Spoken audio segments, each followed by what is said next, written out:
Le pieux pèlerinage de l'âme dans les voies de la divine volonté. Luisa Picaretta, la petite fille de la divine volonté. Fiat. Cher lecteur, que la Reine du ciel, avec un soin maternel, vous offre des prières par lesquelles vous pourrez rendre amour divin pour amour divin au Seigneur.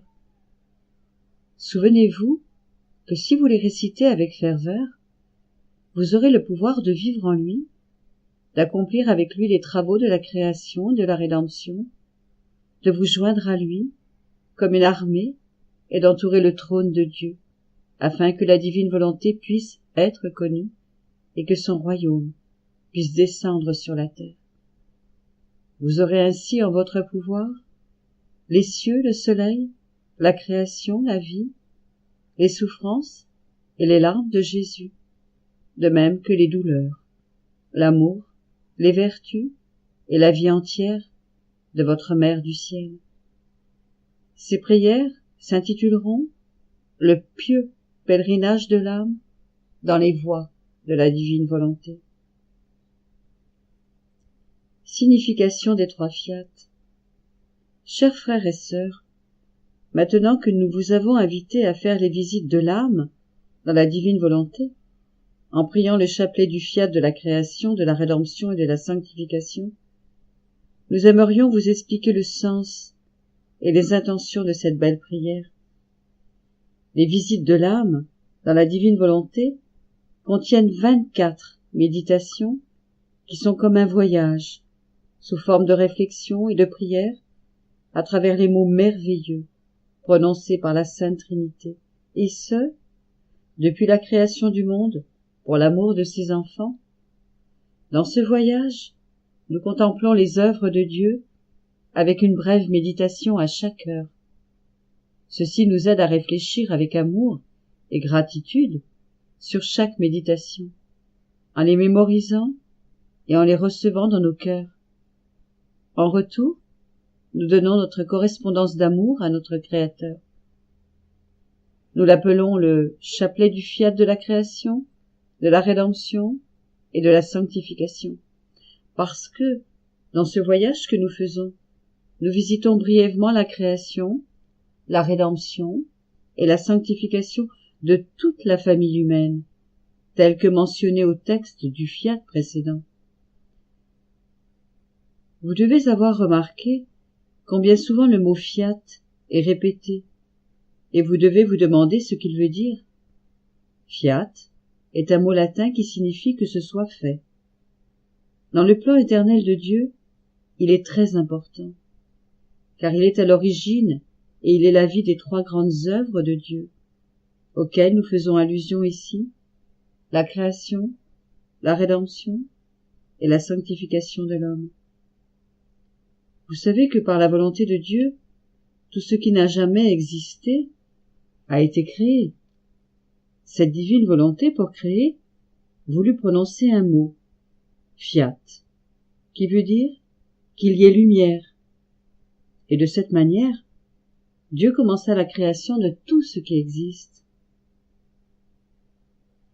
L'œuvre de la rédemption est aussi le fruit de la volonté de Dieu et fut complétée par le moyen de l'incarnation de la parole, sa passion, sa mort et sa résurrection.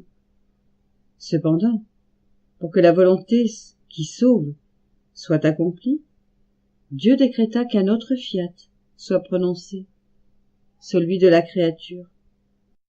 Ce fut Marie qui, avec son fiat mihi et le « que ce soit fait selon votre parole », reçut et ouvrit la porte de cette œuvre grandiose, l'accomplissement de la rédemption, qui est la sanctification de l'homme et la glorification parfaite de Dieu, sera développé avec l'accomplissement du troisième fiat, le fiat voluntas tua, le « que ta volonté soit faite sur la terre comme au ciel ».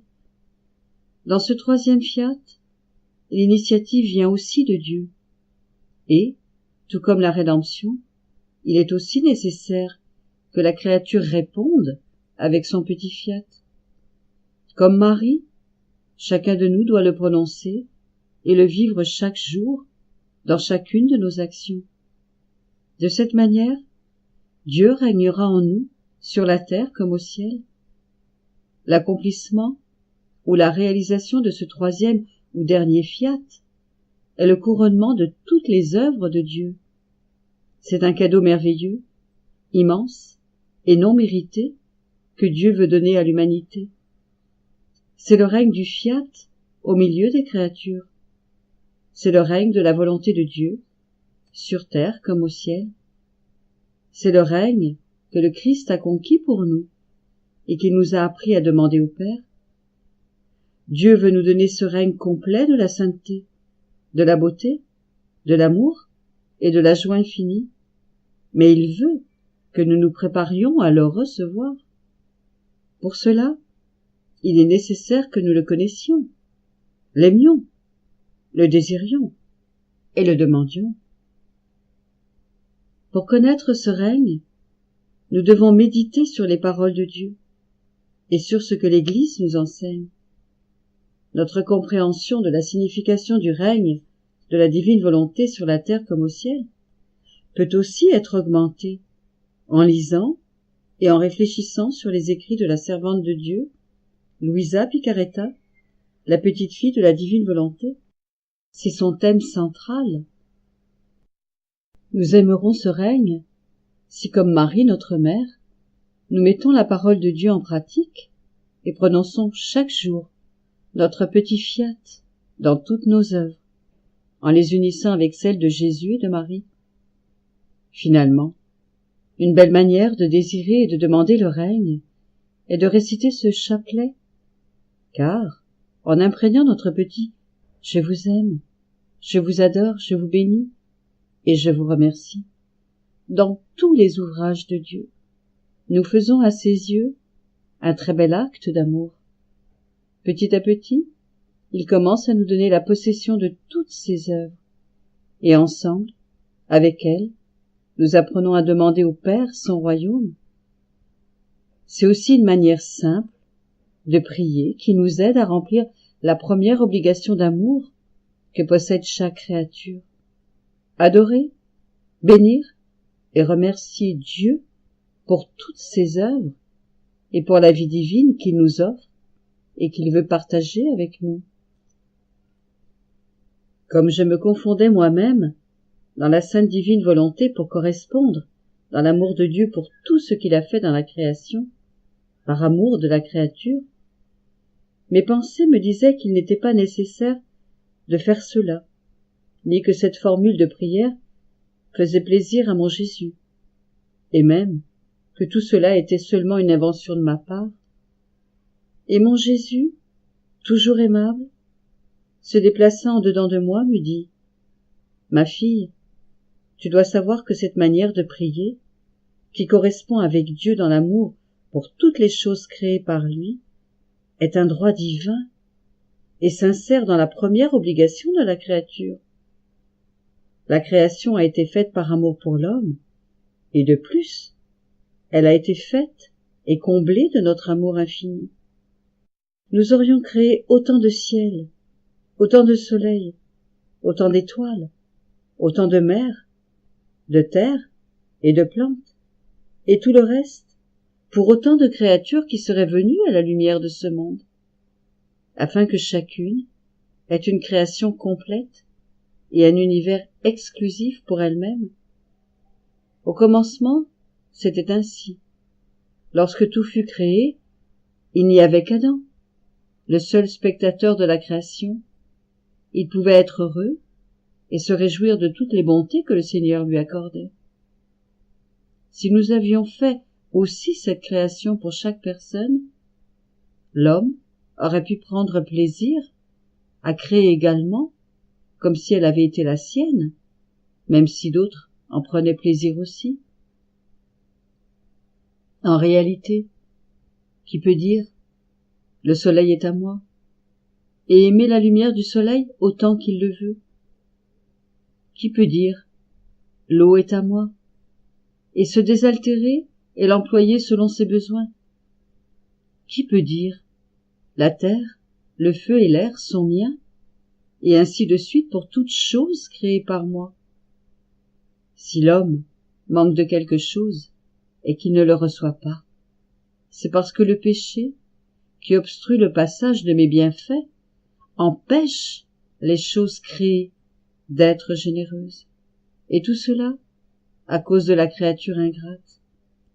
Alors, étant ainsi dans les choses créées, Dieu lia son amour à chaque créature. Et ceci devint un devoir de la créature de correspondre avec Dieu avec son petit amour, sa gratitude, son remerciement envers celui qui a tant fait pour elle. Ce manque de correspondance avec Dieu dans l'amour, pour tout ce qu'il a fait dans la création pour l'homme, est la première fraude de la créature envers Dieu. Ainsi, elle devient un usurpateur de ses dons, sans même reconnaître d'où ils viennent, lui qui l'a tant aimé. Voilà pourquoi il est le premier devoir de la créature, de réparer cette faute. Il est si indispensable et important que Dieu a pris à cœur notre gloire, notre défense et nos intérêts. Il ne fit rien d'autre que d'aller partout, des plus petites choses aux plus grandes créées, pour imprégner sa correspondance d'amour, de gloire, de remerciement pour chacun, et au nom de toutes les générations humaines. Ah oui, c'était vraiment ma céleste mère qui a rempli le ciel et la terre de son lien d'amour pour tout ce que Dieu a fait dans la création. Après elle, ce fut mon humanité qui accomplit son devoir si sacro-saint, dans lequel la créature a tant manqué, et qui a rendu mon Père indulgent envers l'homme coupable. Alors, mes prières et celles de ma mère devinrent inséparables. Ne voulez-vous pas répéter les mêmes prières? En effet, c'est précisément pour cela que je vous ai appelé de mon propre gré, pour que vous vous associiez à nous et que vous continuiez et répétiez nos œuvres. Ensuite, j'ai essayé autant que j'ai pu de faire des visites à travers toutes les choses créées pour donner à mon Dieu la correspondance d'amour, de gloire et de gratitude pour tout ce qu'il a fait dans la création. Et il me semble voir alors, dans les choses, la correspondance d'amour de ma mère et de mon Jésus bien-aimé. Cette correspondance forme la plus belle harmonie entre le ciel et la terre, et unit le Créateur avec la créature. Chaque correspondance d'amour est une note, une petite sonate de musique céleste qui ravit. Voici une manière pratique et très efficace d'accomplir votre pèlerinage dans les œuvres de la très sainte divine volonté pour obtenir l'arrivée de son royaume sur la terre. L'âme s'élève vers son Créateur, se lançant dans son sein divin. Elle s'unit à lui et le suit dans toutes les actions qu'il accomplit dans la création. L'âme se jette dans les bras de son Créateur pour se retrouver en son sein. Ainsi, le moment où Dieu créait toutes choses devient présent. L'âme reçoit de lui, comme en réserve, tout l'amour divin qui sort de son sein à travers son fiat tout-puissant, lui offrant en échange, avec le même amour, la gloire et l'adoration pour chaque chose créée.